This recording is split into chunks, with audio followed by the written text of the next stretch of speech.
حضرت سیدنا فاروق اعظم رضی اللہ تعالیٰ عنہ کی زندگی کے آخری ایام میں جب آپ پر حملہ کیا گیا تو ہر وقت جسم سے خون جاری رہتا، لیکن جب نماز کا وقت ہوتا اور انہیں بیدار کیا جاتا، اس شدید بیماری اور کمزوری کی حالت میں محترمہ حبہ غور کیجئے حضرت فاروق اعظم رضی اللہ تعالیٰ عنہ اس تکلیف میں کیا ارشاد فرماتے ہاں سنو، جو نماز کو ضائع کرتا ہے اس کا اسلام میں کوئی حصہ نہیں ہے، اور اسی حالت میں پھر نماز ادا کرتے۔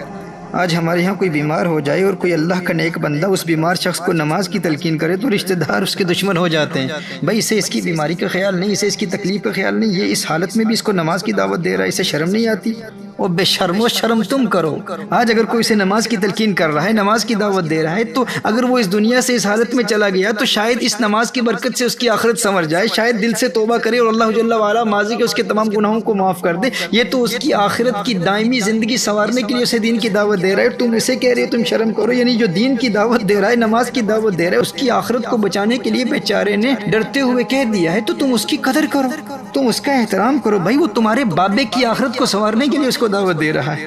بھائی کسی بیمار کو نماز کے لیے بیدار کرنا دور حاضر میں تو بہت بڑی بات ہے۔ بیمار تو بیمار، آج ایک ماں اپنے 4 سال کے بچے کو صبح کے وقت اسکول کے لیے بیدار کرنے میں کوئی تکلیف محسوس نہیں کرتی، لیکن 15-16 سال کے بچے کو فجر کے وقت جگانے کے عمل کو شدت پسندی اور ظلم سے تعبیر کرتی ہے کہ یہ ظلم ہو رہا ہے۔ بھائی یہ تھکا ہوا ہے بیچارہ، اس کی عمر ہی کیا ہے، ابھی چھوٹا بچہ ہے، لیکن وہ 4-5 سال کے ننھے بچے کو اسکول کے لیے بیدار کرنے میں کوئی تکلیف محسوس نہیں کرتا، کوئی اسے ظلم نہیں کہتا، کوئی ماں یہ نہیں کہتی کہ اس پر ظلم ہو رہا ہے، یہ کم سن بچہ ہے، کم عمر بچہ ہے، اس کو اس وقت بیدار نہ کرو، اس کو اس وقت تکلیف کیوں دے رہے ہیں، کوئی نہیں کہتا۔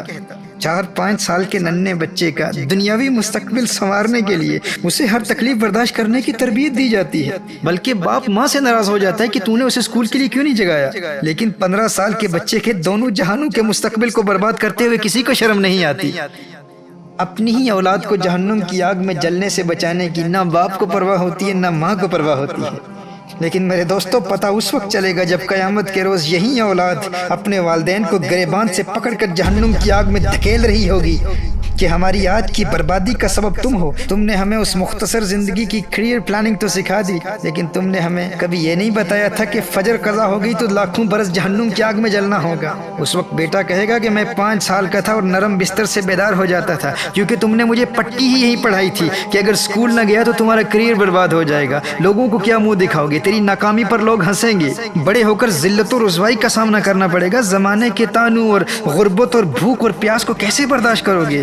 ہے میری ماں، ہے میرے ابو جی، تم نے پیٹ کی عارضی آگ سے تو ڈرایا تھا، لیکن افسوس کہ اس دن کی آگ کے بارے میں تم نے ہمیں کبھی کچھ بتایا ہی نہیں۔ آج تمہاری وجہ سے میں جہنم میں جا رہا ہوں، جانے کتنے برس جہنم کی آگ میں جلوں گا، اور سب سے بڑی محرومی تو یہ ہے کہ میں خود کو نیک سمجھتا تھا، لیکن آج میرے ماتھے پر لکھا ہوا ہے کہ میں اللہ کے حق کو ضائع کرنے والا ہوں، میں اللہ کے غضب اور ناراضگی کے ساتھ مخصوص ہوں، اور آج تیرا بیٹا اللہ جل وعلا کی رحمت سے مایوس ہے۔